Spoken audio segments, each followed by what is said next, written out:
Assalamualaikum everyone, it's Mr. TECHFOX and welcome to another quick tech tutorial. Today I am showing you how to use Windows Defender for virus scans to keep your PC protected from malware. Let's get right into it. Alright, first let's open Windows Security. Head to your Start menu and type Windows Security. Now open it. In the Windows Security dashboard, click on Virus and Threat Protection. To start a simple quick scan, just hit Quick Scan. This will search the main areas where threats typically hide, so it's fast and efficient. But if you are looking for a more thorough scan, go to Scan Options.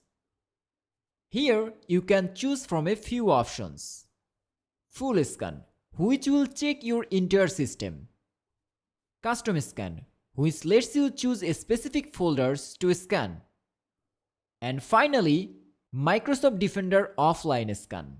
It will restart your computer and scan for any stubborn malware that can't be removed while Windows is running.